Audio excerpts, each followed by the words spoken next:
Please take notice that pursuant to the zoning ordinance of the town of Lake Luzerne, the planning board will conduct a public hearing at the regularly scheduled meeting on Wednesday, June 28th at 7 p.m. The meeting will be held at the Municipal Complex, 539 Lake Avenue, Town of Lake Luzerne, to hear comments on the following major subdivision application. Major subdivision Evergreen Estates, 11 lots, includes the road lot. Owner Adirondack Industry, agent SRA Engineers, parcel number 318.1-1-81-292. Residential town RT zone, minimum town size requirements for RT zone is 1 acre with a 200-foot minimum lot width. Location, Call Street, Lake Luzerne. The applicant has an 11-lot subdivision that was approved in 2009 that was never started. The sunset clause with approvals from DOH and DEC have expired. The owners have submitted a revision to the road and stormwater design and are looking for planning board approval. A copy of the application, subdivision maps, as well as other supporting documents are on file with the Office of the Zoning Officer and may be reviewed by interested parties by contacting the zoning office at 518-696-2711, extension 4, Monday through Friday, 9 a.m. to 4 p.m. All parties in interest and citizens will be given an opportunity to be heard in respect to the proposed revision of the subdivision at the public hearing. Persons or their agents may comment in person, submit comments by email, submit a letter, or participate in the public hearing via Zoom.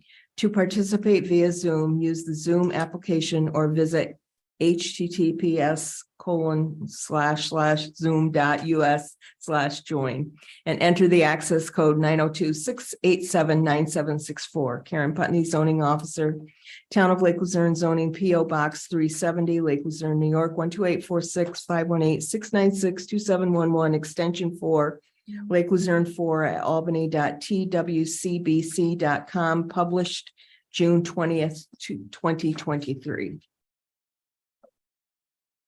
Any letters or submissions by email? No, I received none. As far as I know, as far as the public hearing, we're only concerned about the road. Correct. That's all. Just, Mary. I think that we discussed that before. I mean, you can hear comments on all of it. Right, but Your decision needs to be consistent with the prior decision on the actual subdivision plots. right, which was already passed and.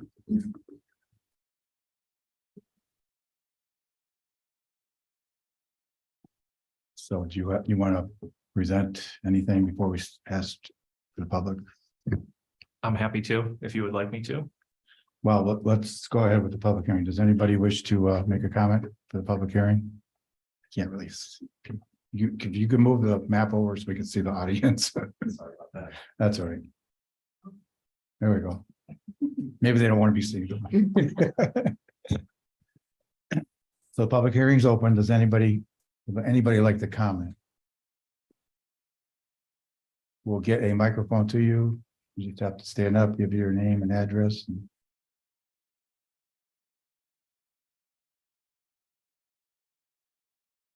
No one on Zoom either? No.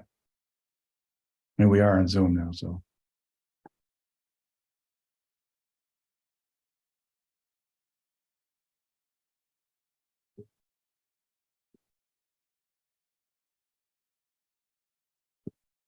So we're not going to close the public hearing because I don't think we have a final. We don't know what the town's going to do. We don't know what's going on at this point. So we'll leave the public hearing open till next month. If you have any updates for us? Sure.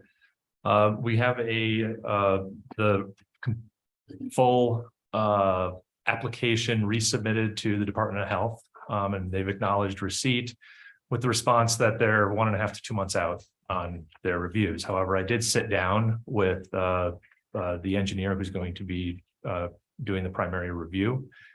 And his initial reaction was he thinks that they're probably just going to write a letter saying that, it's kind of reauthorizing the subdivision.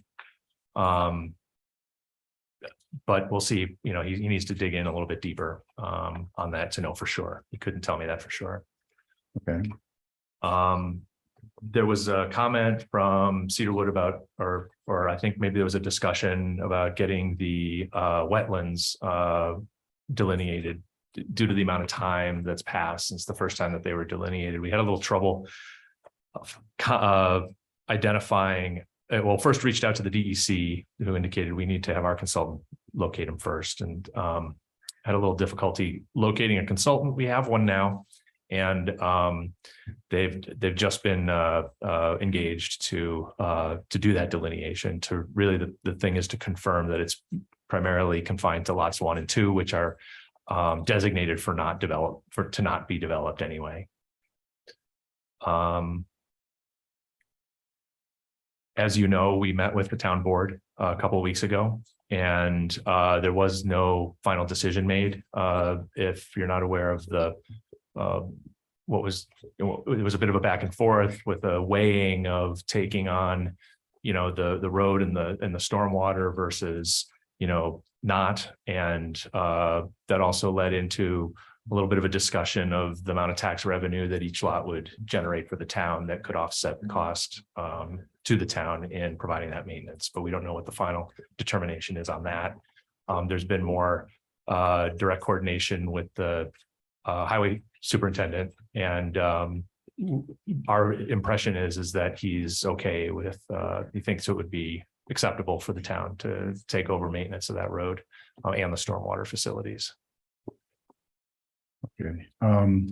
Do we need something in writing from him, or that they're going to do this, or or that the town's going to do this? I mean, there was a discussion. I was at that meeting and hadn't decided, but Yeah, I think that the town is waiting on comments from Cedarwood. Just like Karen for confirmation. Cedarwood has basically said that you can proceed with everything that you need to do with DOH.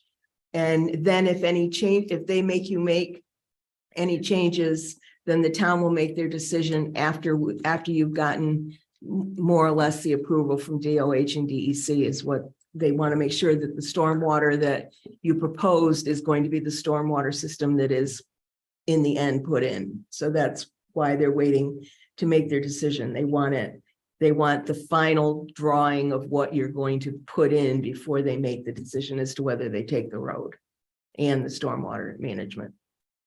Okay, I don't believe that it's likely that there will be any changes to the stormwater design unless Cedarwood's comments would dictate that. And so far we haven't heard that they have any issue with the design of the stormwater, because the way that works is you submit the notice of intent to DEC, and they have 5 days, I think, to decide whether or not they're going to review it, and then it's authorized for construction. Obviously, the Department of Health, we still need to have that. I don't know how likely it is that their review will change the design, because it's going to be focused on the wells and the septic systems for the individual lots for the most part. They won't get into the design of the road itself. So, I mean, from our standpoint, we see them as final, and it's just a matter of, getting all the agencies to sign off on it. okay, I think that's kind of why we left the public hearing open, because we don't have no paperwork in front of us, nothing final yet. So it's like putting the cart before the horse. Do you have to read into the seeker tonight, or? Yeah, so Cedarwood had a couple comments on the part 1 of the seeker. And they just had some suggestions on some questions that needed further explanation or to be answered. Once we go through this part 1 and you've been filling it out, Cedarwood will send the resolution, if you so choose to pass it tonight, which would designate you as lead agency, and say that you've been through the part 1. They'll send it out to any of the other agencies that need to coordinate. And then by the time you come back next time, if no one has submitted anything, then that coordinated review will be passed. Do you want to do that now? Yes. Okay. So the first item was page 6, E to F.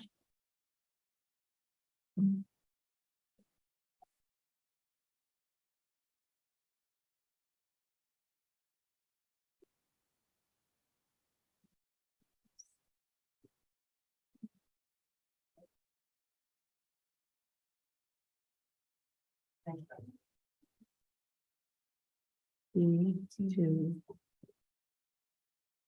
Does that make sense? It does? Oh, I got it. Is that 5? So the question is, does the proposed action include or will it use on-site one or more sources of air emissions, including fuel combustion, waste incineration, or other process or operations?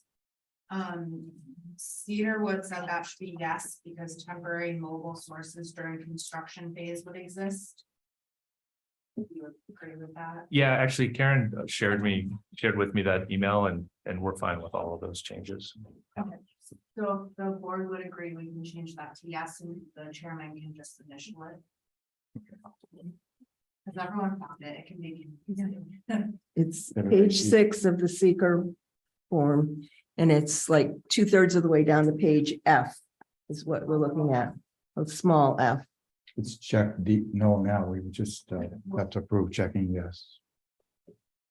Do we need to say during construction only, though? And also what Temporary. follows is, if yes, identify. After that,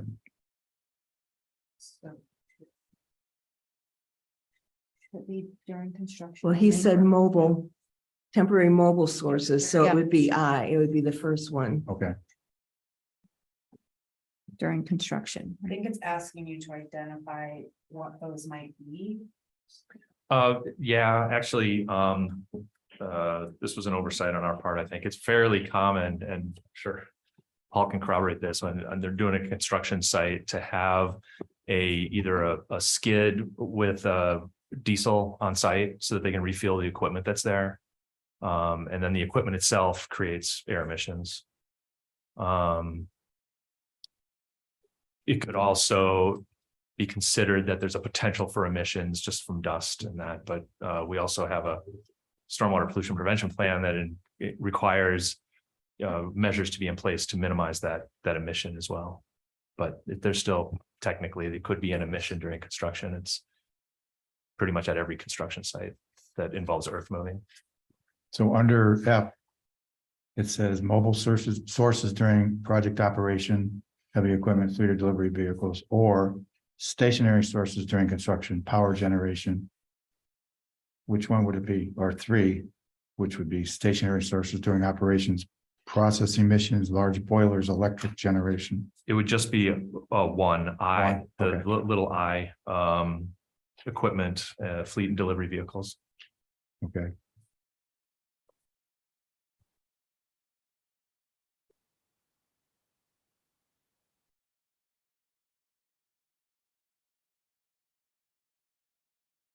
Does that change okay with the board?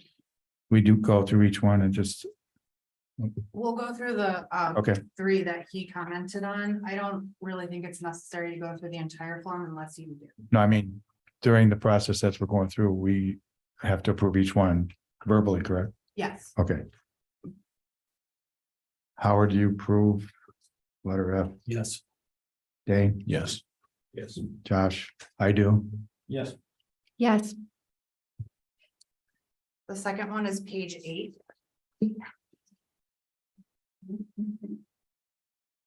And it's M at the top. And Cedarwood said that should be yes, temporary noise would exist during construction. We also have 2 articles under that. Provide details, including sources, time of day and durations. And the second one is, will the proposed action remove existing natural barriers that could act as a noise barrier or screen? I guess they're both the same under yes or no.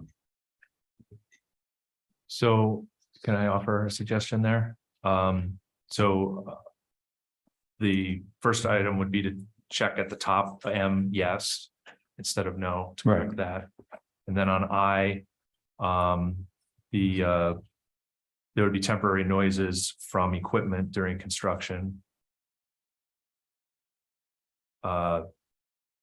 Typical construction hours, say 7 to 5 or something like that, roughly.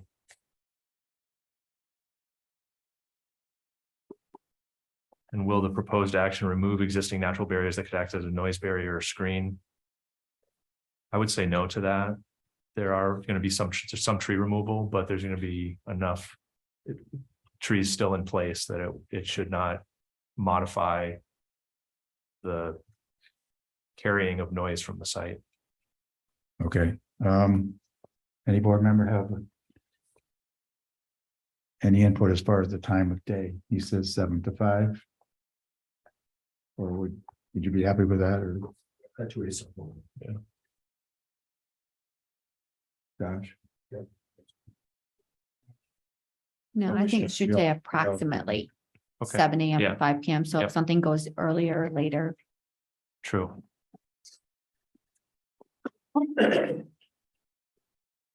Mary, we all agree on that. The third one is page 12.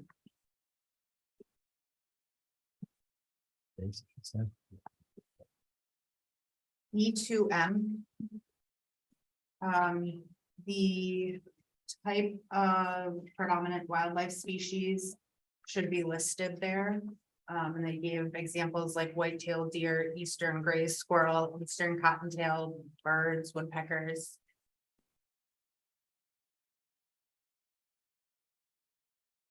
I think this was something we had intended to fill out, but somehow we missed it. So apologize for that. I would agree with all of the species that John suggested there. Well, I live in that area. And a year ago, we had 2 bears in that area. So you might want to add that as well. Bears are. They're really active this year.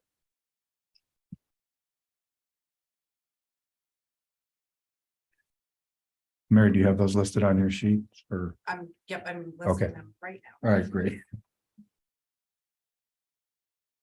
And I will add the bear if. the- I'm fine with that. Yes. I'll ask each board member if you agree with the statement. Yes. Yes. Yes. Yes. yes. We all said yes, Mary? That was the last recommendation from Cedarwood.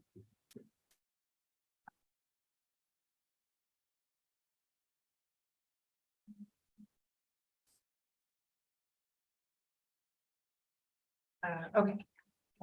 So if the board is in agreement with the part 1, and if you want to take time to review that, that is fine. If you've already reviewed it, then you can vote on declaring yourselves lead agency, and then sending the resolution and the part 1 to any agency that needs to coordinate this review. And Cedarwood will do that tomorrow for the board if you pass the resolution. Okay, I'll give everyone a chance if you want to look over.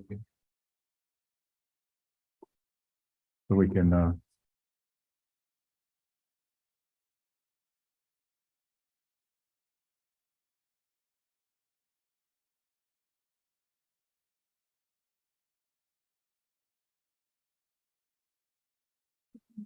This doesn't number to this. We don't do resolutions. We usually do. This page should be that like resolution 1 of 2023. Yeah, I think it's. Okay. Yeah, because everything else is done by motion and never do resolutions.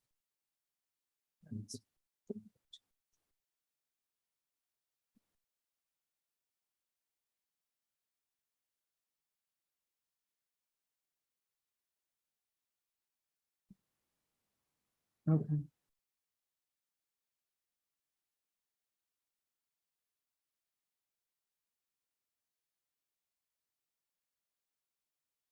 So then I can sum it on this.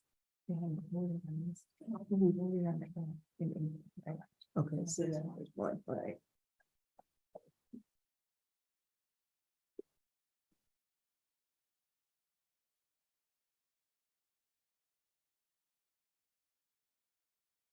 each house will have their own well or whatever. Correct. Yep, they're all designed.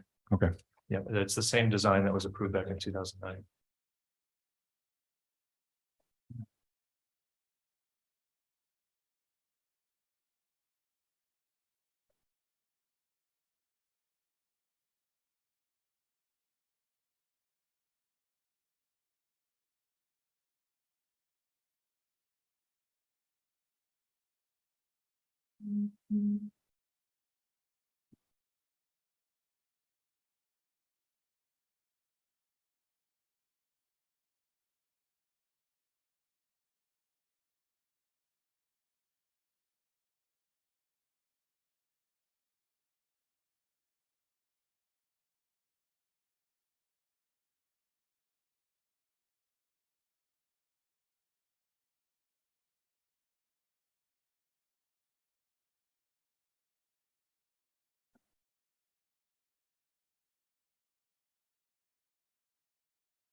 I just have a question, if I could. The draft of this letter, should it make reference to the condition that the town board is requesting approval from DOH and DEC? For example, in the 7th asterisk here, it makes reference to the highway superintendent indicated he approves preliminary drawings. Would that be more complete if there was a reference to the towns mentioning DOH and DEC? I'm just asking that question. What letter are you looking at? They were looking at the seeker We're forms. just looking at the secret form right now.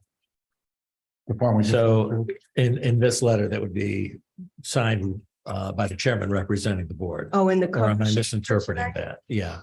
What is your question? So the question I'm asking is, if it's all tied in together, should there be a reference to the town board's request that taking over the road depends on approval from DOH and DEC? Or am I Well, misinterpreting that? This form follows what this planning board is doing. That record will be in the town board minute record Mhm. when those are, they may be done already, but when they're done, so. I see. Until this is finalized, we really don't want to put anything in about the town accepting the road until it's actually done. So, I understand. okay.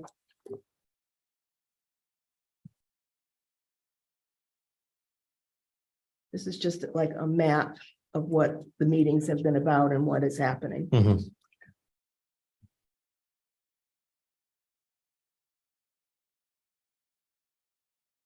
Does anybody have any questions on the seeker part 1 review of it?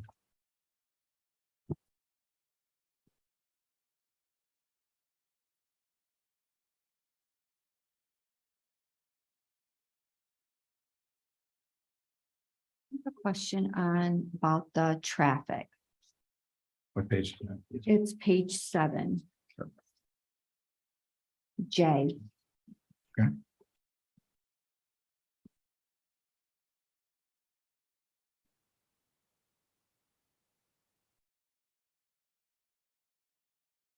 I understand why they checked yes, but I really don't think it's going to be substantial increase in traffic.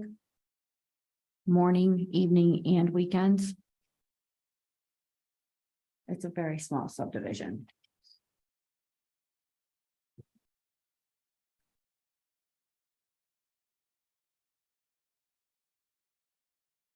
That probably was rather conservative of us to present it that way.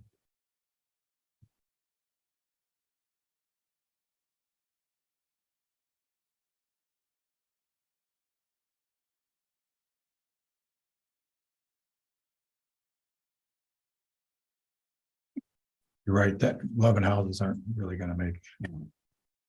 Very small.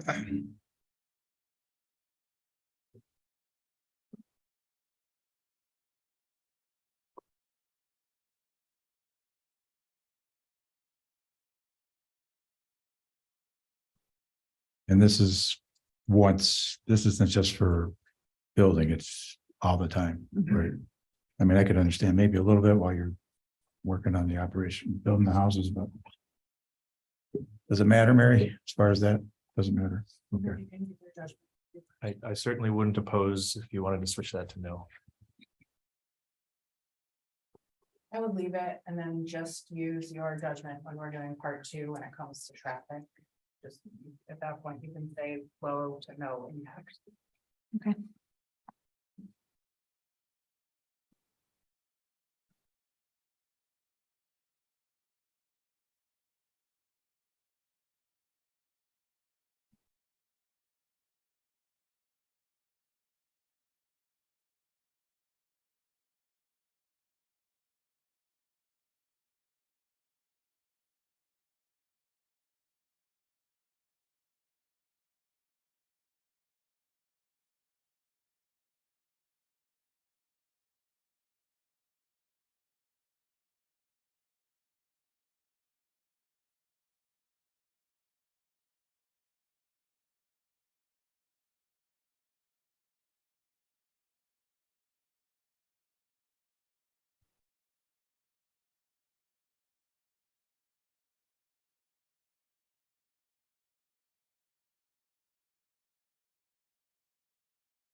I have a question on page 12 also.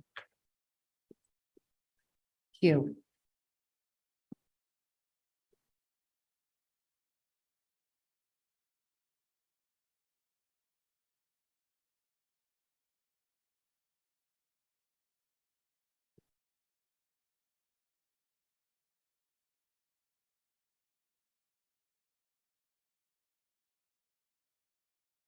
That's the question. There's definitely a lot of hunting in that area. So just maybe give a summary of how the houses might affect, hunting in the area.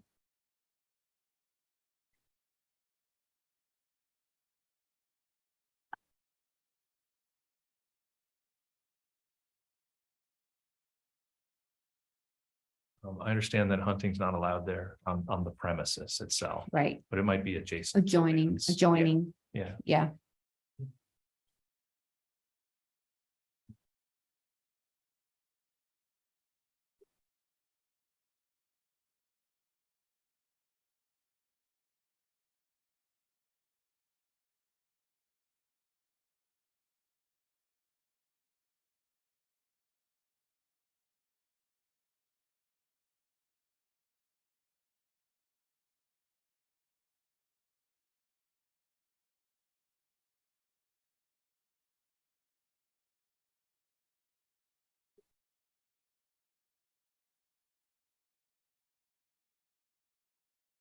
So I guess what she's saying is the areas adjoining might, or I guess they are used for hunting. How would the action of building the houses affect that use? Since there's no hunting allowed on the land currently, it should have no impact. Thank you. That it? Are we changing that answer then? No, I don't see, I you think said we need because to it's, change it to yes, and then have his note on there, that's a no impact. does it? Does the board members agree on that particular page number 12? You? Q, Q. Is there state land bordering the property or is it all privately owned? There, yeah, it's private and I think there's a. There's a poll.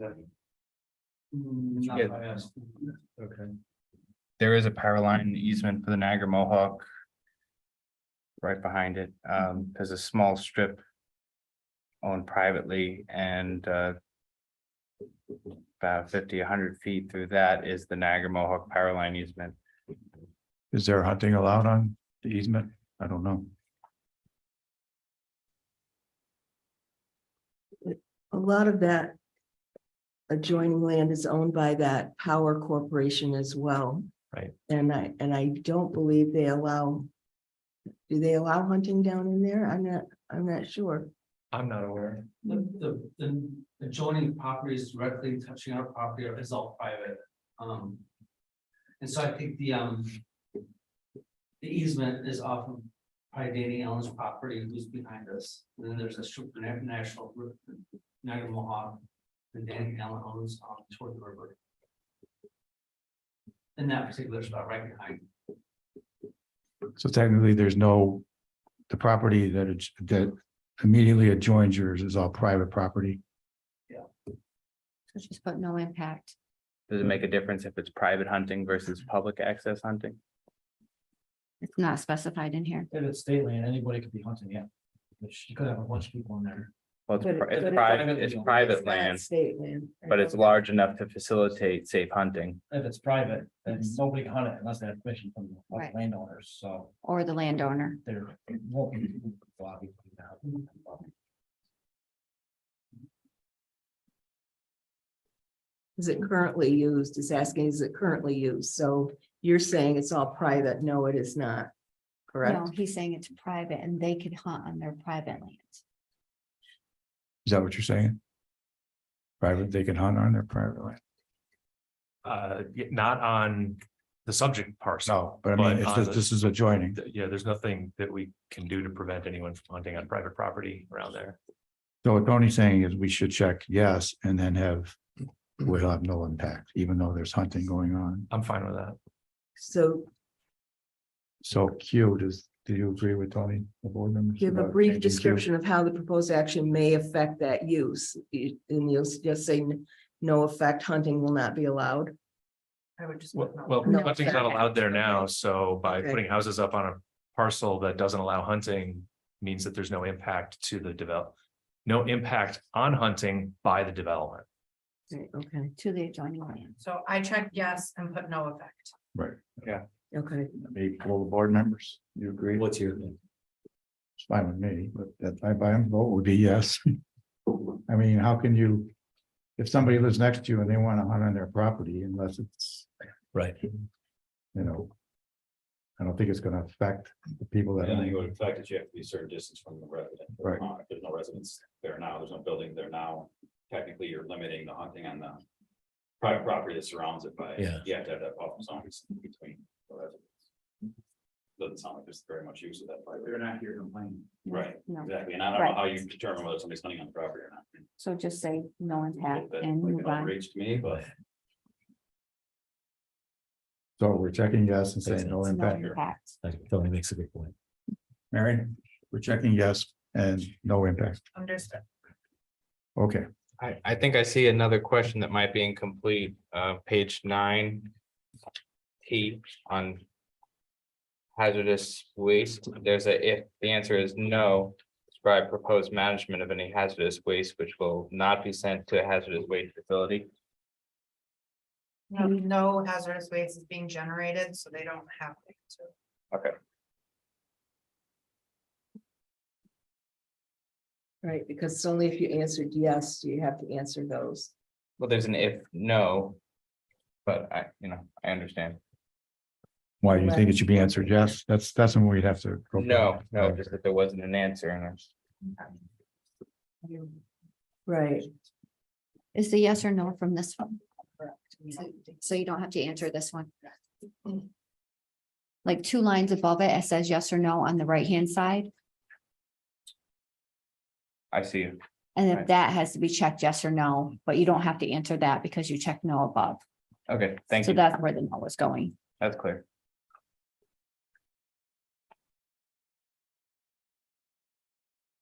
Okay, so I make a motion that we become lead agency. For Evergreen.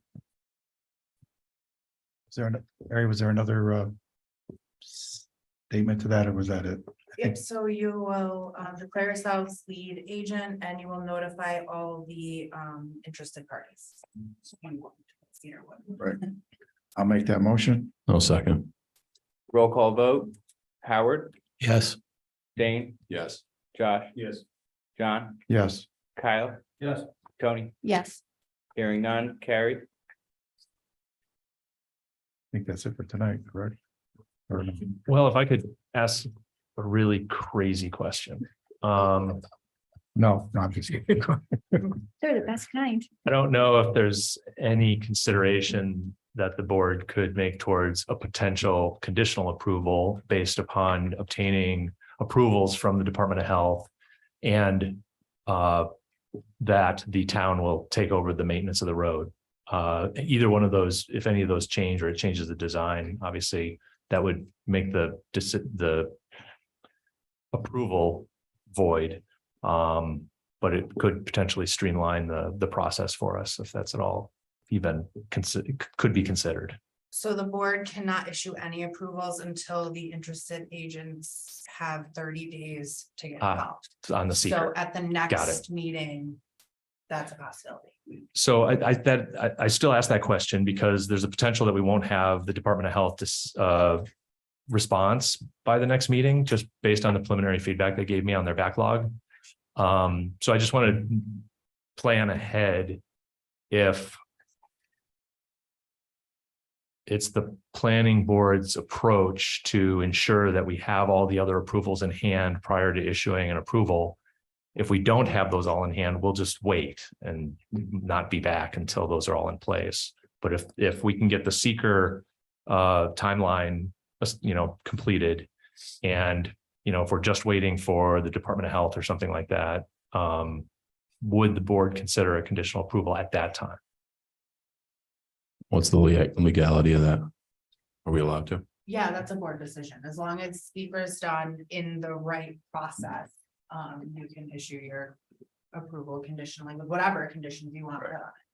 Just can't do it tonight. No, And actually, I do have a question on the seeker. We do the short form all the time and that's usually approved and we move on, but it's because it's the long form that we have this 30-day requirement. correct. Okay, thank you. So. Yeah.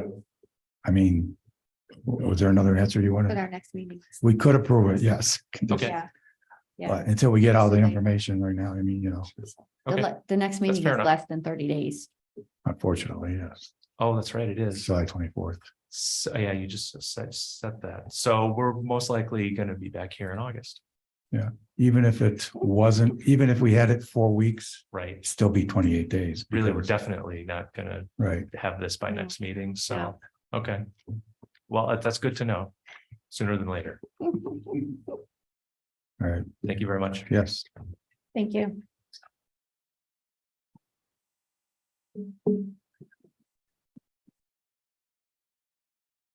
yeah.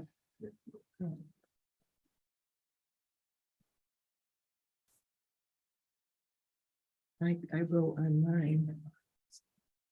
Well, next on our agenda is the major subdivision of Thomas Reed, but they're not here tonight, but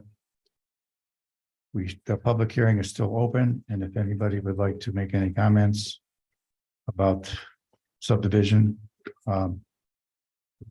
raise your hand or come up to the table, or we'll hand you a microphone. It's still open from last month. Anybody on Zoom? Nobody's on Zoom. Okay, so the public hearing will still stay open through next month. Next is the boundary line adjustment for Rebecca Brian H. Smith, Maureen Montgomery at Hartman Loop. You want to come up to the table?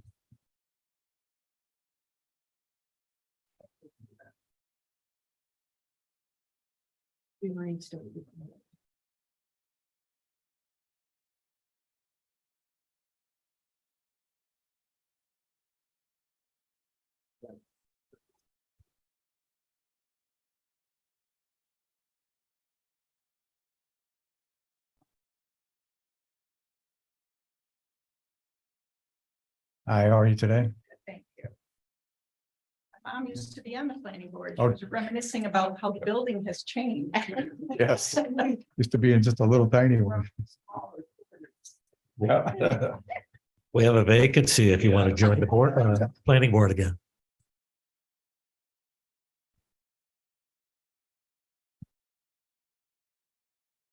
We have two vacancies, right? No, just one. Howard took the permanent one, so now we have a Just the end of the year, we'll have another one. next year. Yeah.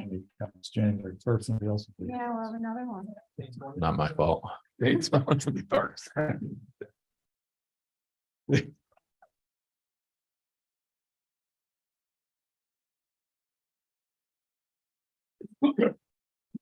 So do you have any input, Karen?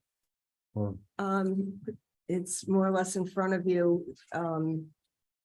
This is, they had come in front of the board before trying to figure out, in fact, I should have given you these. It's got two different zones in it. Tony, you want to take one and pass it down? And so they had come into the board just trying to find out how they could go about doing a boundary line on this, got your feedback, went back to their surveyor. And now they've made this proposal. They have actually left the RU section completely as it is. It's not going to be included in this new lot at all. So it's going to stay in this other lot. So it did not create a problem in the end. And so the remaining part that they are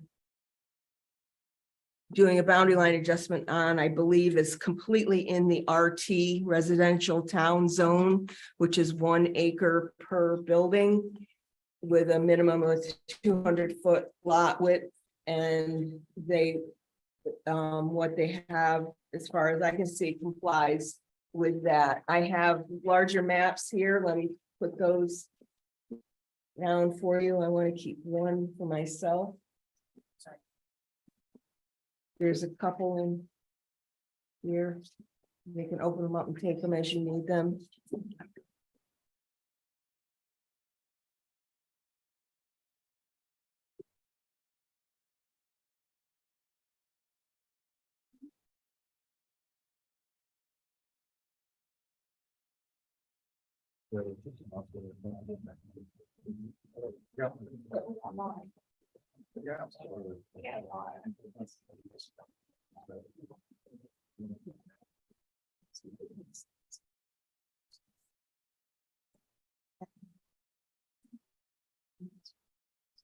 Mhm.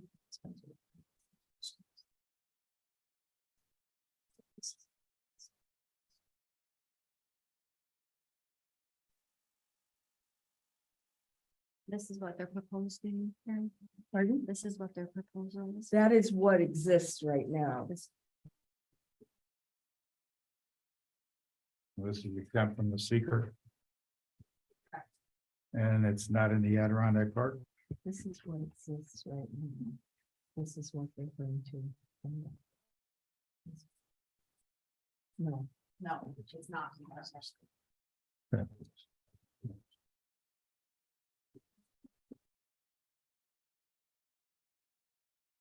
This is the original, this is, and this is the other existing line, it would be this.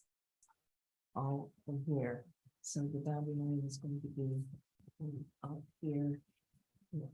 And then down. Mhm. Do you understand the map? This is showing the existing, right? That's the existing, yes. Then yes. And then on the large map, that dotted line is existing lot line. And what they're proposing is the solid line above it and down to the right.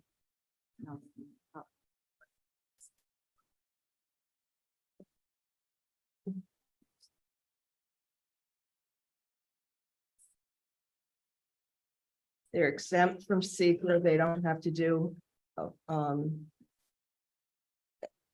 any form per section 617C16. They're not in the Adirondack Park.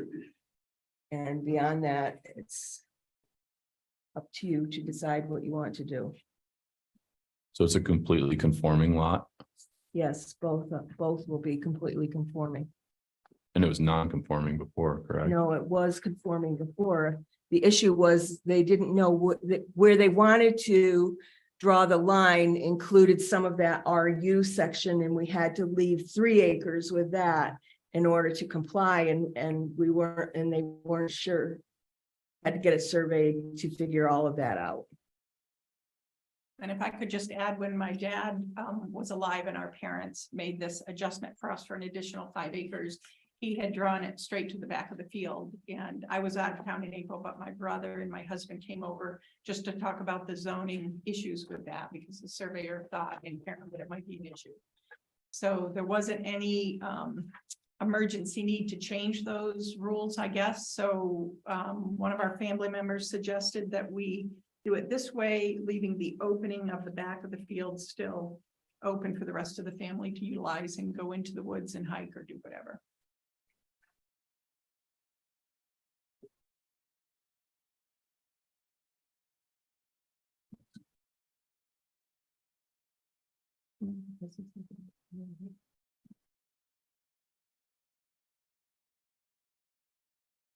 But you originally wanted to go straight back and cut it right in half. We couldn't. That was because your of the original zone. proposal, though, Correct. right, or thought?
On a boundary line adjustment, you treat it the same in our subdivision rules as a minor subdivision.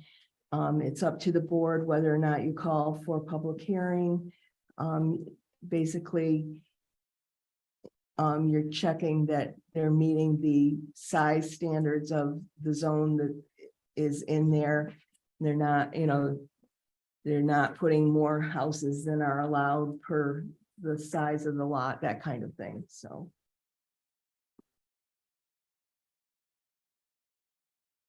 Do we have to make a motion to waive the public hearing if we want to do so? If you choose to do that, yes. I'd like to make that motion. Second, I would like to be heard.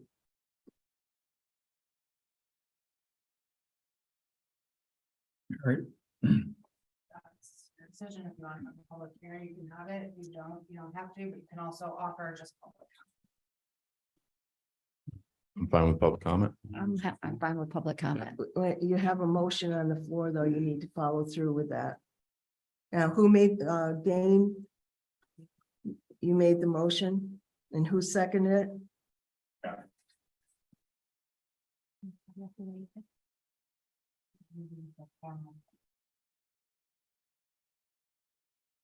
Yes, we can move forward, waiving the The formal. public hearing, still at the public comment. Right? Correct. Okay. You need to call a roll call. Okay, roll call vote on that. Howard, Yes. Dane, Yes. Josh. Yes. John, Yes, Kyle. Yes. Tony, Yes, hearing none, motion's carried. so now we can take the public comment. Go ahead. Yes, my name is Bill Montgomery. Can you, Yeah, Bill. we're gonna give you a mic. Improvised here, just think about that, that's your mic there, loud one. Thank you. My name's Bill Montgomery. And I'm the son of Noreen Montgomery. And I came up to review this application because there was another one previously that the board passed. And when I talked to my mother about it, she was totally unaware that the lot that had been conveyed included property that she didn't think had been conveyed.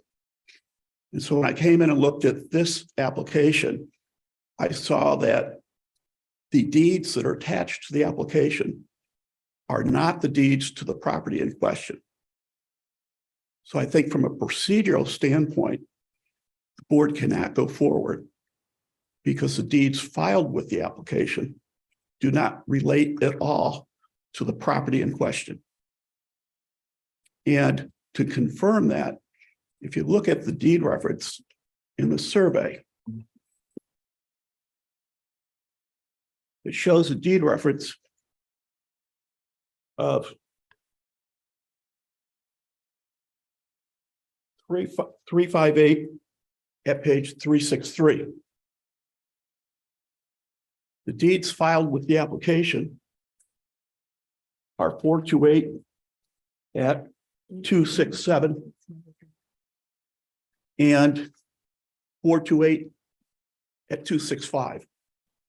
And neither one of those deeds have anything to do with this property. The survey confirms that because the survey was not based upon the deeds that were filed with the application.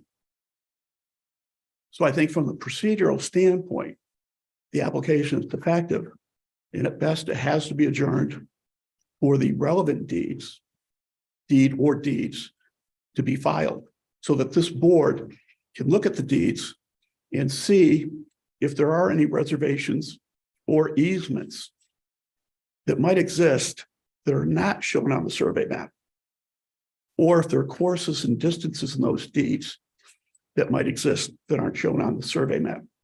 The board has no opportunity to do that because the board does not have the relevant deeds before it. So I think from a procedural standpoint, it needs to be adjourned so that the proper relevant deeds can be filed with the board so the public and the board can review the deeds to see if the survey is what it purports to be.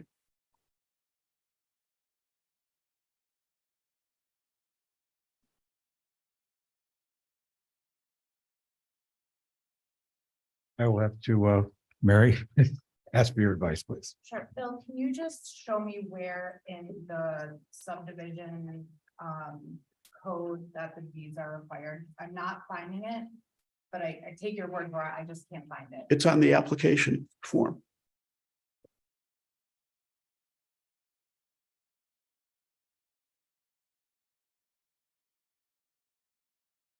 That is for a minor or the form, the application is for minor, major, and boundary line adjustments. Still not seeing the, It's right a little bit below the top. I think it's like the second or third one down. There's a box to write in to identify any easements or reservations. Yeah. Where is it? In that, to the left of the empty Okay. box. Okay.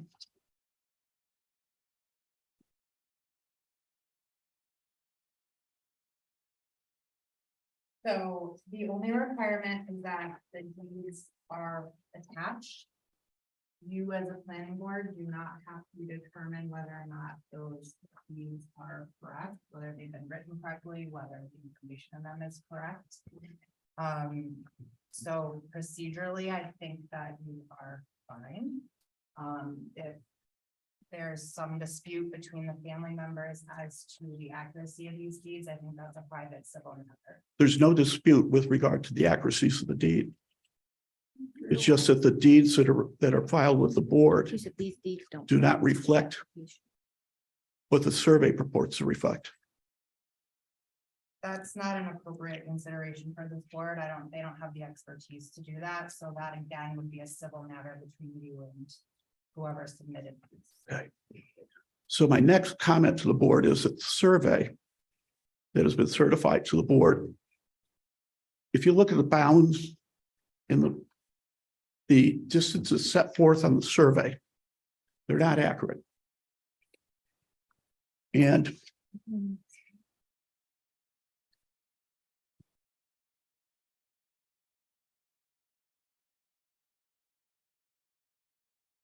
made a copy for each board member just to point out. I'm going to keep the top one.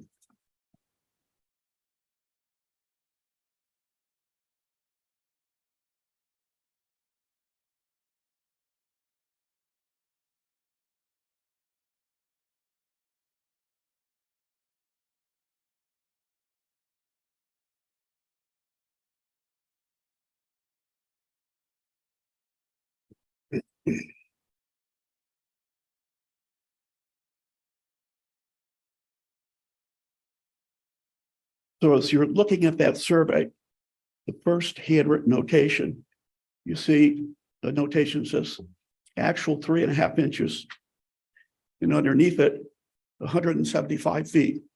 That's based upon the big survey that you have in front of you, which states that 1 inch equals 50 feet.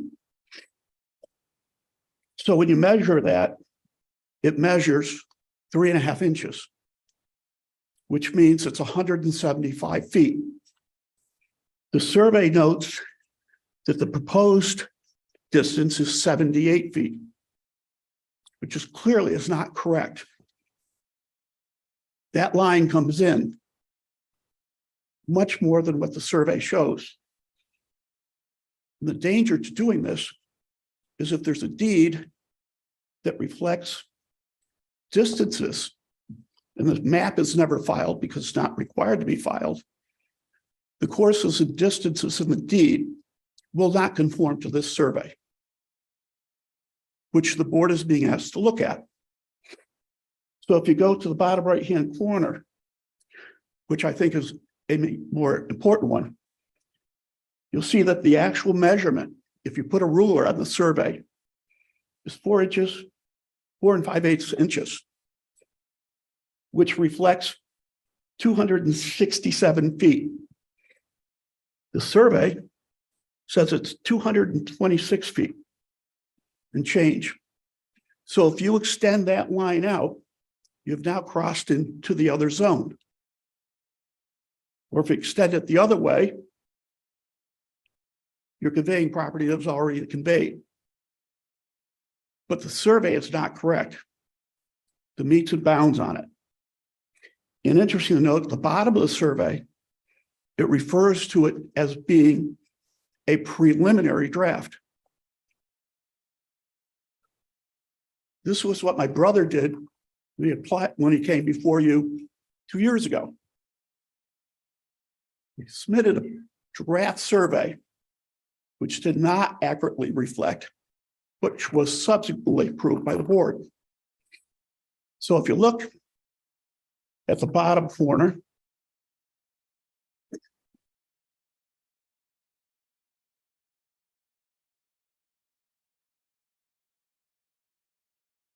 bottom left-hand corner, I have a copy here for each of you.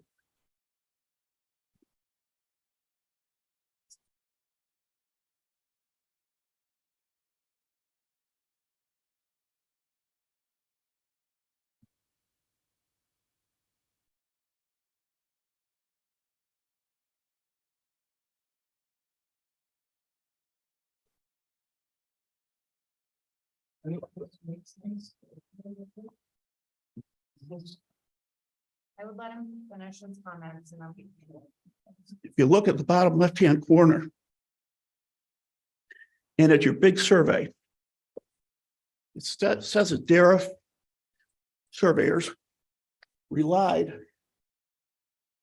on a survey that was completed by the state of New York when they were conveyed the property that is now the Monroe Preserve. And I've got the full copy here. That was a preserve of 4,000 or 5,000 acres. At the bottom of the survey, little one I just passed out to you,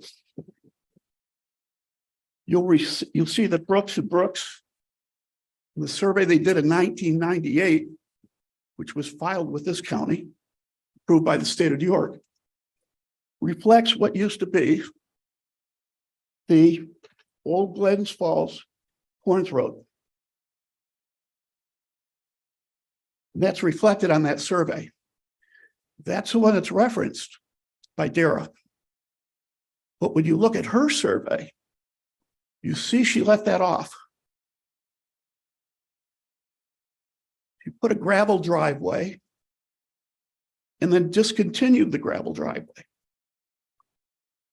So she was relying on a filed survey done for the state of New York. And she submitted to you a survey that does not reflect the old Glens Falls Corns Road. And the property was deeded to the town of Lake Luzerne in the county of Warren and is still owned by them. And I'm saying this is relevant because as soon as this board granted my brother's subdivision, in his map doesn't show this either, he put up a gate. So now the thousands of people that would hunt, fish, and hike down there can't get through because the board unwittingly, his survey left this off too. And I say that because when my mom and dad bought their property in 1956, it was surveyed by Leslie Colton. And when you look at the survey map that my brother submitted to you as the board, done by Matt Steves, he references that map, which shows the same Glens Falls Corns Road that existed when my parents were conveyed the property.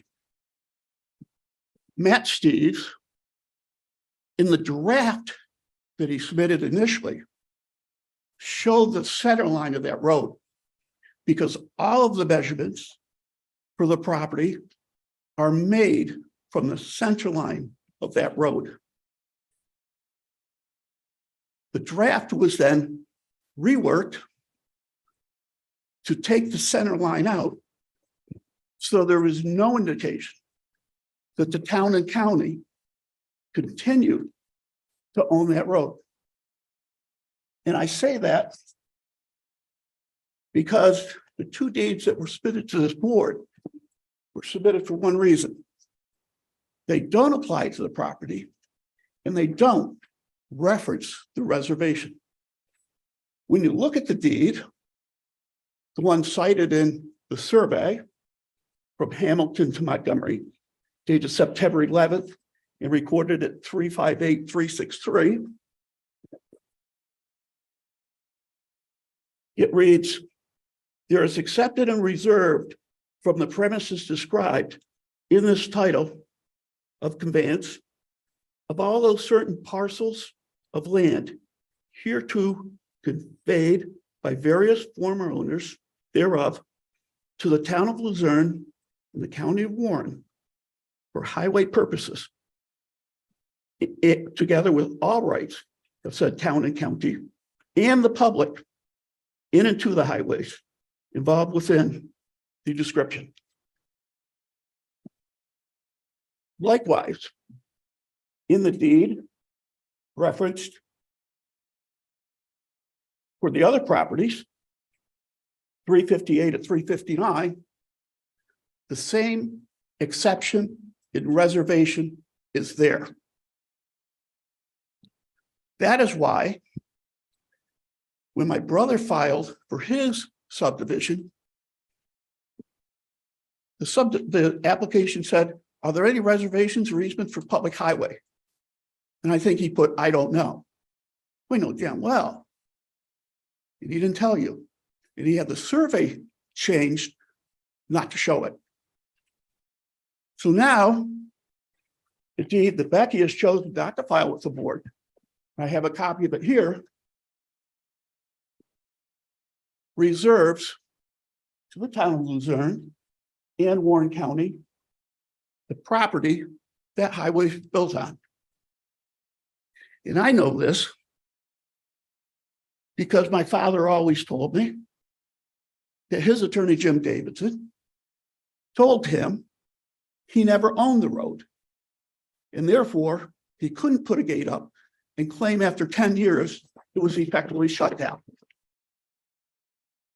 So now what they've done, and they're trying to do again, is to get this board to stamp this survey so they have another one that doesn't show that road. And that's how clear it is. So for 3-4 years, he's had this gate up, and to demonstrate his knowledge, he put a sign up that says trail access is closed. Why? Because the access was always there. So I would submit to this board, 1, deeds weren't filed with the application. 2, the survey, as a matter of fact, if you do the measurements, look at the courses, are not correct. And the survey is not correct, where at the bottom right-hand corner, it shows a gravel driveway. Then it shows an extension of the gravel driveway that just ends. That extension doesn't end. You could still drive down that road from the backside until you reach the pile of gravel that my brother had the contractors dump in the middle of it. So I would submit to this board to accept the survey that has been filed with this application. Will continue the false belief that that road isn't there, it doesn't exist. Yes. The survey is not correct in that respect. Survey is not correct in the 2 areas that I've shown you, and I don't know how many others, because you notice in the survey, it says no posts or markers were put in the property where the measurement's taken from. So if you go up there with a little wheel, you can't figure it out because they set nothing. But when you look at that survey right now, if the proposed is 75 feet or 78 feet, it's the edge of the driveway. It's not out where it says it is. In the other one, because the other property line's already existing, does in fact go into the different residential zone. And I had that reviewed by a surveyor who says, Bill, it's as simple as putting your ruler on the map. And when I asked him about not depicting the road, Matt Steves era, he said somebody could have a problem.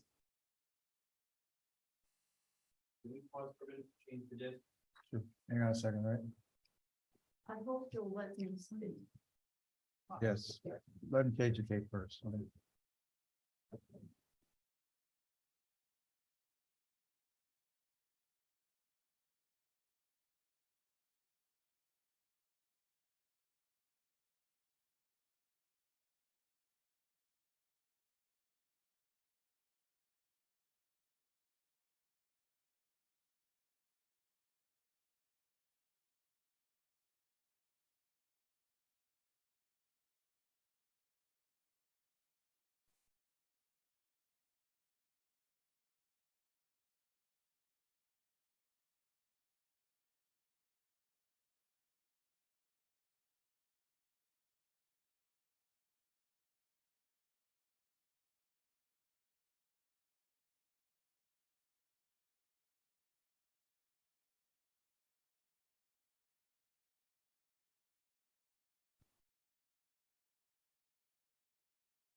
This is the survey that was previously signed off by this board. September 19, which likewise does not reveal that road. And if the proper deeds have been submitted and you had a chance to look at them, you notice that the deeds, all the measurements are taken from the center of the road, and the deeds describe the property being conveyed as running along the road. In my profession, I always tell people, you never have to believe a word I say. All you have to do is read the documents that I give you.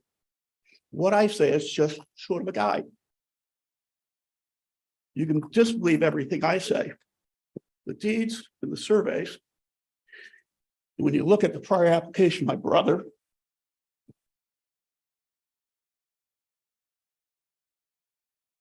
the draft done by, I'll submit the whole. This is my copy.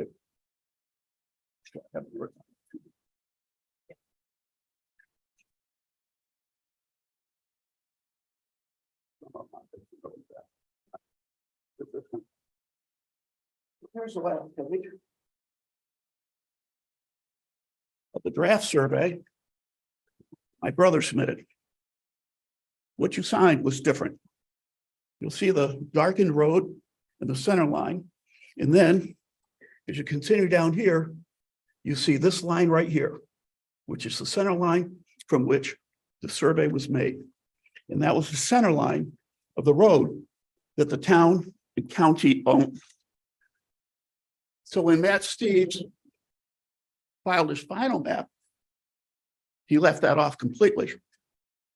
Despite the fact both deeds accepted and reserved it, and what he identified as property of Montgomery did not belong to him. And the map that he referenced in his survey, done in 1956, when the property was bought, clearly depicted the county road. That's what I wanted to say.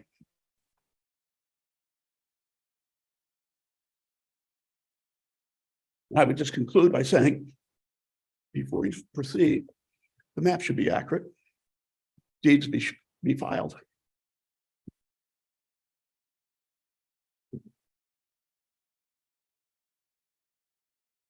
I guess.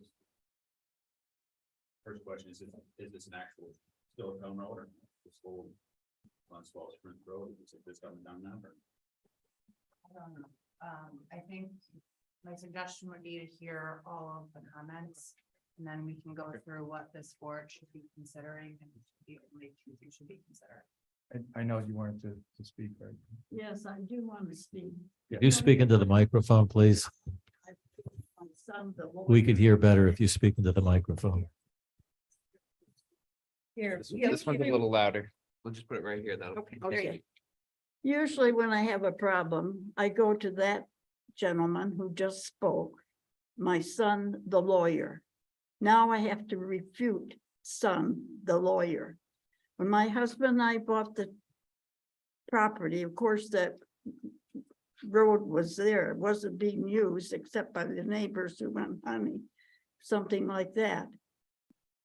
And we were told by a lawyer, well, look, if you want to make it legal, you better take time. It was published in the paper that that road belonged to us, not anyone else anymore. It went way back way. And so we did hire a lawyer. I'll have to find those papers to prove that that was our land, not anyone else's land. And then when they had Monroe State Park signed up, they were going to use that as an entrance to the land. And Bill and I were on that committee when they did the work on Monroe State Park. And we told them that was not owned by the county or anyone else. It was owned by us. We went to a lawyer right after we bought the property. And for my son to stand up and deny what his father said, his grandfather's a minister, his father was an upright man, and to hear him tonight, they would be shamed. And I'm shamed to think I have to be here and represent myself and my family with him denying everything. So I hope you believe what I say, because that is not what happened. We already have turned this land over to another son, and we have 6 children. We're trying to be fair with everybody. And Mom, were you here at the meeting with Timmy and Kathy? Yes, and I was here with a meeting with Timmy and Kathy. They're my other son and daughter, and there's been a problem with that. Just have to apologize for my son. I am so sorry that we're going through this and taking everyone's time. And I will let my daughter speak. I would like to say that when when my dad gave us our first 5 acres and we helped him out and he gave us the other 5 acres, or we bought it, that he said with our first 5 acres, which is the dotted line, that he couldn't give us anything on anywhere near the road, because for him to maintain ownership of that road, he had to own sides of it. So when we got our first 5 acres, he was very clear on that, because they had gone to an attorney and they got this set. They did not have to have access there. They went to Moreau State Park, they joined the committee. Dick Cornell on Hawk Road did allow access up on Hawk Road, but my parents didn't want to have access down there because we had a lot of garbage and people bringing in things and hunting close to our homes, and we just didn't want to have it. So my dad was very clear on that when we got our first 5 acres. And this second 5 acres was actually Bill's suggestion to do it this way, because he wanted to gain or have access around the back of the field. So that's why we did this. We were fine with that. So I don't know where he's coming from or what his issue is. It's my mom's land. And she and my dad have talked about doing this their whole lives.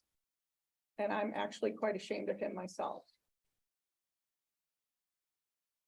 Does anyone else have a comment? Did you want to? No. Turn it over to Mary. And I just have a question really quick. The Moreau committee that We served on. you served on, that was Yes. can you just describe that committee? Like, was that a state? How does that work? So the state was asking for access? I just want clarification through They- your property? Yes, and then it was decided not to allow it. There's no parking there. The state decided not to allow. it. Yes. Okay. It's in the minutes, I'm sure. Okay. And I think Because that's the- because it was on a map and my father and mother went and showed them that they did own that road and that the state didn't have access to that. Is that correct? Mom? Yeah, because we'd had a lawyer establish that fact when we purchased, because we were advised that that would be the thing to do. Do you have any mean, idea what year that was? Excuse me? What year? When did they do the work with Moreau State Park? Oh, the Moreau State Park was probably about 10 years ago, because I just spoke to somebody at DEC that said Moreau was in charge of the land that surrounded all of our property, but now DEC has another organization that's managing, like doing property management. So Moreau State Park isn't managing that property anymore. That's what I was told by. But they're not saying that public access is restricted, or are they? They didn't put the public access, the state removed it from their signs, and Moreau State Park had a couple of maps out that showed it as access. And that was addressed. I don't know if they still have the maps or not, but it was never permitted as access when Moreau State Park started it. Even though it was public land at the time? It wasn't public land. It was my my- parents' land. What he's saying is before they met with an attorney and made it their land and their road.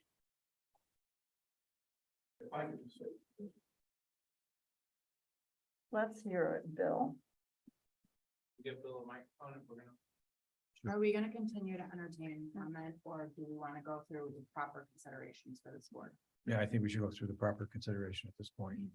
I have a question. Why do you want the property line adjustment?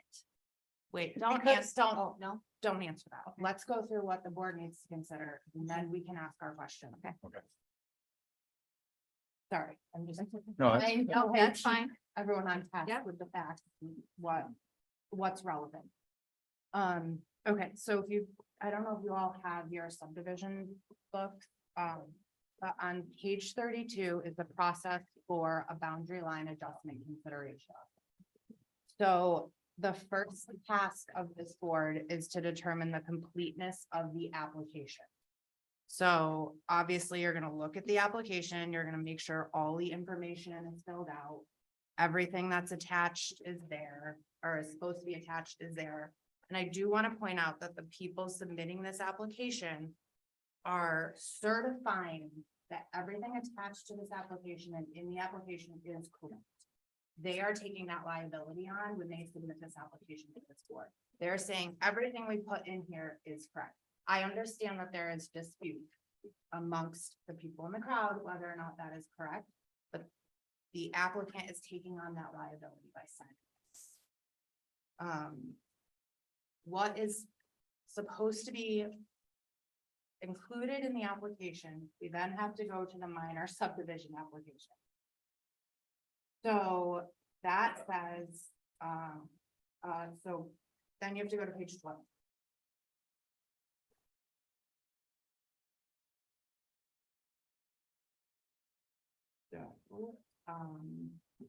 For a minor subdivision application, they have to submit a sketch plan. They have to submit an application form provided by the zoning department, which they have. And then they have to include everything included in Appendix B. Now we're gonna flip to the back. And it's page 83. So they have to include a plat to be filed with the county clerk, printed on a plastic or mylar polyester material, 22 by 34. Has that been done? No, they don't usually do that until this board has accepted what has been put in front of them. Then they bring it in for final signature. What they submit has to show sanitation, water, meeting the minimum specifications of health and sanitary code. I would say that is not relevant here because it's a boundary line adjustment. So as long as they're showing you what they're planning on doing, which they've done on this certified land survey map, that would be included on there for a subdivision, non-subdivision. It's a boundary line adjustment. A copy of the deeds relating to the property to be subdivided. So I understand that there's dispute as to whether these deeds are correct, but they're certifying that they have attached the correct deeds to this application, and they are attached. So those are the requirements of a complete application in the zoning ordinance or in the subdivision ordinance. So as a board, you have to determine if you agree that this application is complete based solely on what's in your ordinance.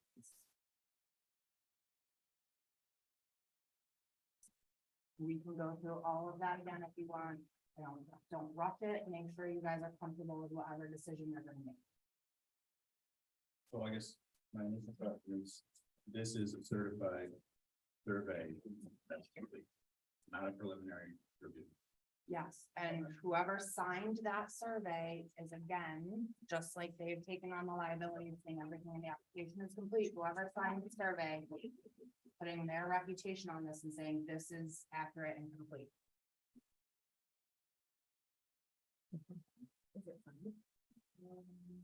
No, they don't usually stamp them until they bring in the Mylar and the final copies. This is what we look at now to see if there's any changes that you need made. And then if you accept this as like the sketch preliminary plan, then they bring in the Mylar and the chairman signs it at that point. Again, though, this company is saying this is accurate. We've done the work and this is accurate. Well, somebody pointed out that it says right here above the map says for preliminary review, correct? That means it's still, It still means they're taking on the liability. Okay. of, We've done this survey and All this right. is what we're providing. just to you." double checking, make Yep. sure the wordage was mistaken. Nope, so this is correct. This is for your preliminary review. If you want to make any changes to this sort of. But that doesn't mean we're gonna go change where we say the boundaries are. Right. That means if you need the boundary line adjustment change, we will do that. Basically, what we've got in front of us is they're saying this, they're putting their job on the line. The people here that have got the application, they've submitted everything saying this is the proper stuff, Saying it's accurate. presented to us, accurate. And that's our job as a planning board, just to. Make sure everything's included. That's supposed to be according to your subdivision. So can we hypothetically take that road into account? Is that even a topic of discussion or not? I don't see why it's relevant because it's not even included in the boundary line adjustment, but I just might not be following the ordinance.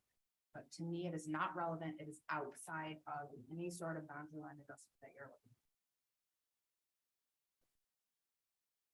If you look at the map that was given to you, it's the road at the bottom of the dark line. And the dispute about the measurements, that would be more of a civil thing, not something that we have the expertise to measure or anything like that, correct? Correct. And it would be between the property owners. Not us. Right, and I think the property owners are you two. Well, Brian and I, and my mom owns the property that's being adjusted.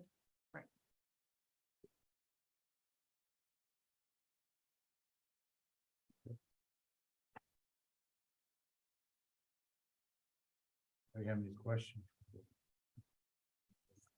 Am I allowed to ask questions about the road or not?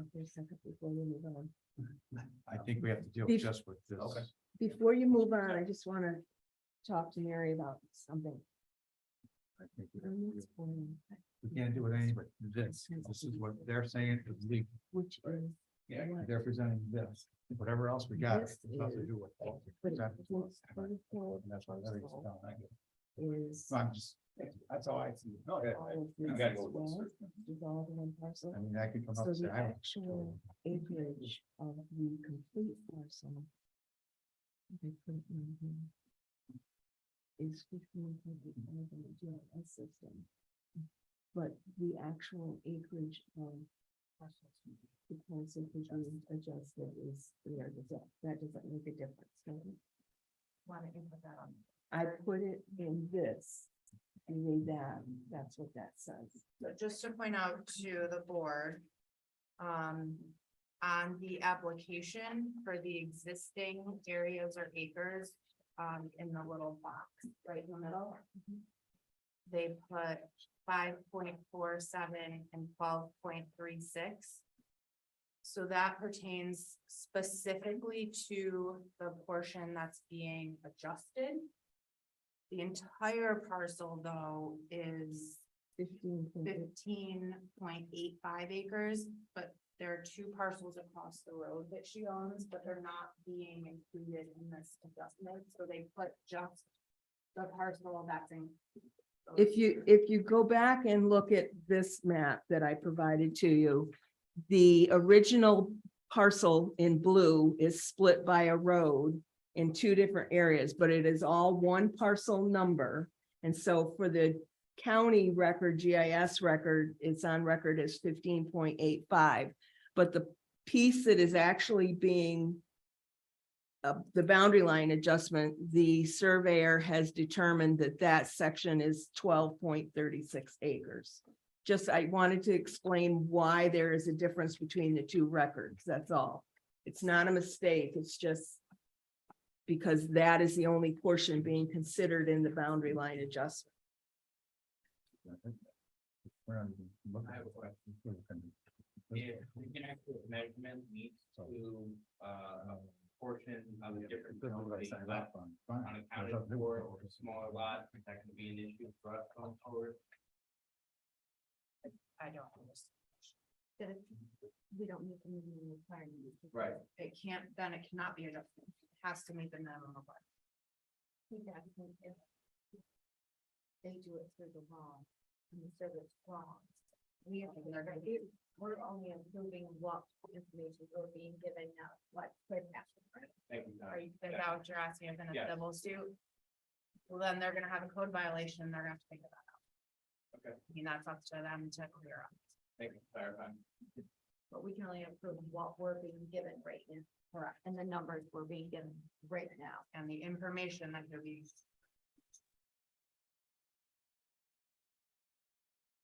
I do just want to point out that you've waived the public hearing. If you're going to deny this application, you have to hold a public hearing.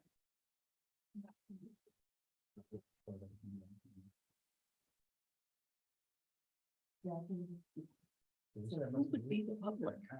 No, that's what you're like. The past subdivision has nothing to do with the acre. He doesn't even own the land.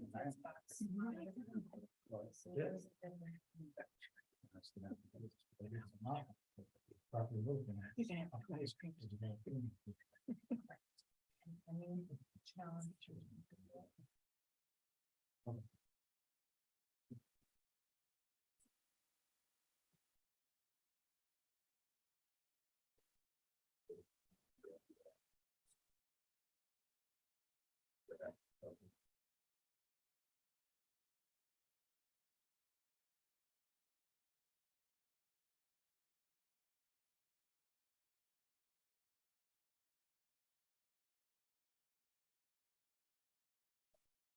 So do we have any comments or questions or? Howard? Well, what is the recommendation of the attorney? I don't have a recommendation on whether you approve it or not. That is completely up to this board.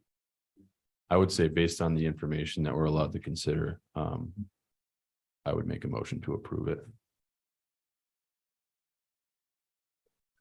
Yeah, that's the yeah. I mean, we went, yes, I make a motion to approve it, I'll second. the boundary line adjustment. Do you want to stop them? They have to rule on whether it's complete first, right? Yes. Okay, so the initial motion has to be whether or not the application is complete. You can make that motion and then you can make your motion to approve it. I make a motion that the application is complete. I'll second that one. Roll call vote. Howard, I would defer for the moment. Yes, That's well- essentially. I'd like to go last. okay. Dean, yes, Josh, Yes. John, Yes. Kyle, Yes. Tony, Yes. Howard, Yes. hearing none, carried. Do we want to have a discussion before we approve it? Then any questions or concerns or? Does anybody have any questions or concerns? Howard, you? Before we make a final motion to approve. I believe that's the last motion, correct, Mary? Yes. We already waived the public hearing, so that's out of the way. Anyone? Okay. do I have to remake my motion? Yeah. Okay, I make a motion to approve. Yep, Go ahead. Um. If we approve this, does this become part of the record? We're not verifying that we accept this, that this is correct. We're only accepting it. That it's, we're given this information by the surveyor and we're accepting the surveyors. You're approving what What we're looking at, but we're not taking any you're not taking any responsibility, ownership of any of this. We're only acknowledging this is what we were given by the surveyor. And we're accepting their professional opinion and word that this is correct. And you're approving what is in there. So What's if in it it. changes at all, that is not what's approved and you'll have to come back to this board. And I would just ask that everything I filed with the board be part of the record. Sure. Yes, Thank you. of course. So did you second it? I'll Do we have a second it. She, Okay. Roll call vote. Start from the left, Tony, Yes. Kyle. Yeah. John, Yes. Scott. Yeah. Dane, Yes. Howard, Yes. hearing none. Carried. So it's been approved. Thank you. And I apologize for. Now you have to get me a Mylar, and I need a paper, at least one paper copy for my record as well, with the, it'll have a statement on it, okay? Yeah, go to your surveyor, ask him for a Mylar and a final copy. Not really. The county's gonna need a Mylar and they're gonna need a final paper copy. I need a paper copy for my record. You're going to want one for your record, which he will sign and certify. Yeah. Okay, So 3 copies and one. at least 3 you'll want, okay? 3. Yeah, 3 and a Mylar. Anything that was provided. Okay, good. Taking it off. That was it. Yeah.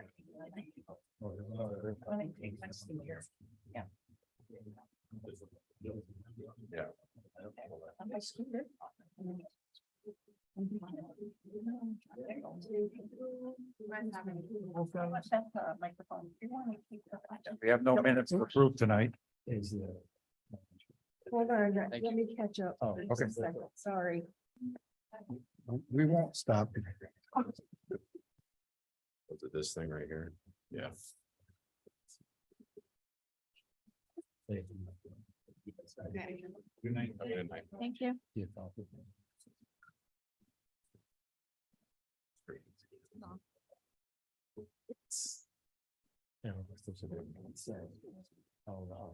Last week was more stressful. No, last week was more stressful.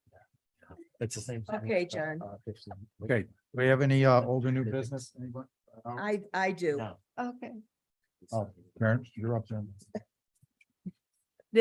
I received an email from the New York State Federation, Planning Federation, that they have training coming up in the fall in Lake Placid. Some of you have already gotten your required training for the year. The people that I need to get their training is John, Dane. You didn't take the earlier one, but you're not going to be on the board next year because you're going to be town board. So really you don't need to do it. So Josh and John, this is, Hotel paid for? it's one day. For the next It's year. only one day. It's a long trip. October 12th from 10 until 3. They provide lunch. It's $130. And you have to register. I will send you the email so that you can register. I talked to them today. They will accept a voucher rather than payment. But I have to submit it to them ahead of time. So if you're going to sign up, let me know and I will get the vouchers prepared and to them. Can it go towards the next year, to 24? I Too early. have to look at that. I'm not sure. I know that if you get more, yes, I believe it can. So, and the courses, just so that you know, are Mark Schachner is giving one on motions, criteria, and decision-making guidelines. The second one is resiliency and engaging community members, which we certainly could use. And the third one is tiny house, big questions, regulating tiny homes in your jurisdiction. And I will talk about that in a minute. And then the fourth one is case law updates. Now, back to the tiny home thing. We had that Sagamore one come in and they had originally put tiny homes on the original one that I had. And there's a discrepancy in our zoning ordinance of a dwelling unit size and the New York State building code for what they accept for a tiny home. So the tiny home one might be interesting to listen and sit through. I'm just throwing that out there. Thinking about going myself.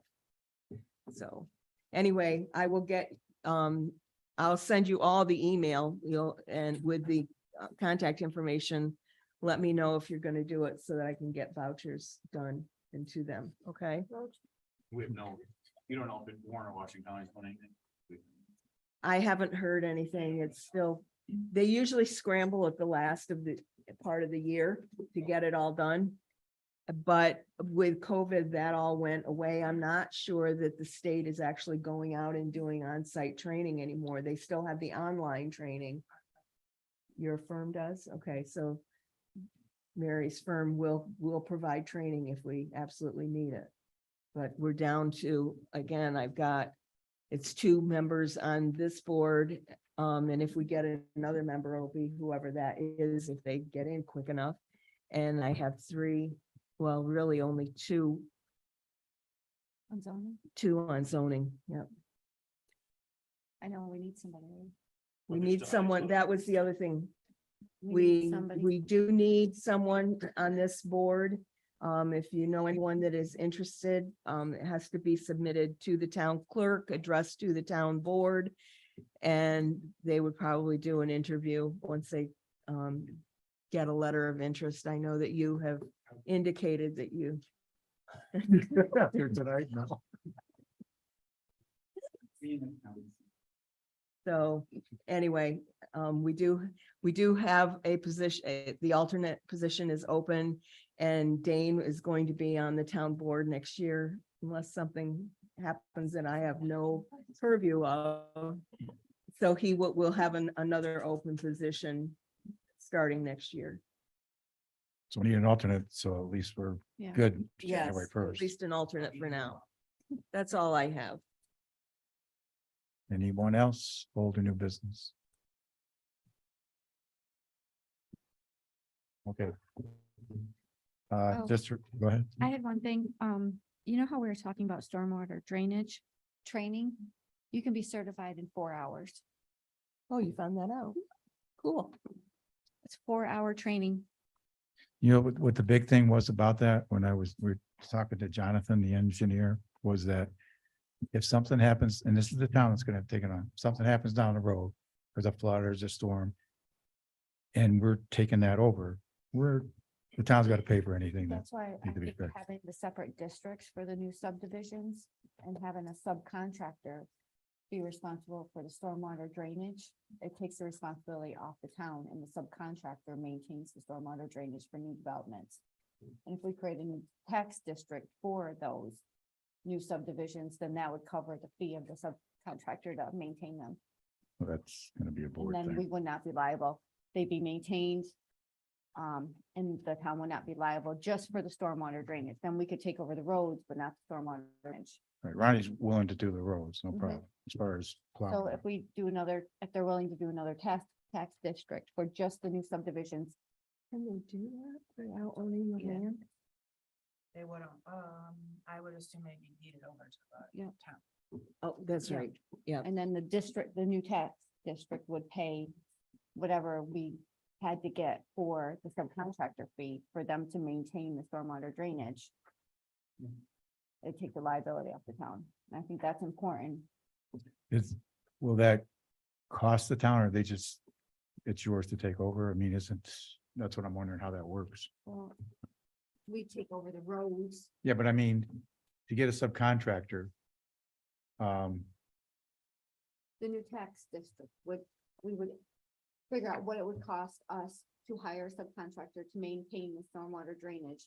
And when we approve the subdivisions, their tax district would be our normal town taxes plus the cost of what it would be to maintain the subcontractor and pay the subcontractor to maintain the stormwater drainage. So it wouldn't cost the town anything Right. additional. We would just have to calculate it correctly to cover their fees. Which that would go through the town, we'd have a public hearing, decide. Right. what The we- town board would have to determine the new tax district for new subdivisions. I mean, it's no different than the Grove pays a different water fee, Right, you know, because it's a different district, so their water fee is a different fee for their district. So, it's a lot different. yeah, so it would just be, you know, the new subdivision, so that way we can approve everything without the stormwater drainage, know it's gonna be maintained, so we wouldn't have to worry about it for the future. And the town could take over the roads. Tony, do you know if there are companies that do that? I'm sure I can research it and get some suggestions for it. I don't need another one. Okay, any other comments? That's my suggestion anyways. Just a reminder, next meeting is Monday, July 24th at 7. Monday, July. Yeah, Karen, Remind us. every week, we don't want, Yeah, I will we do need a that. shared calendar. right? Okay, Jackie, and make a motion, we adjourn. Second. All in favor? Aye. Aye.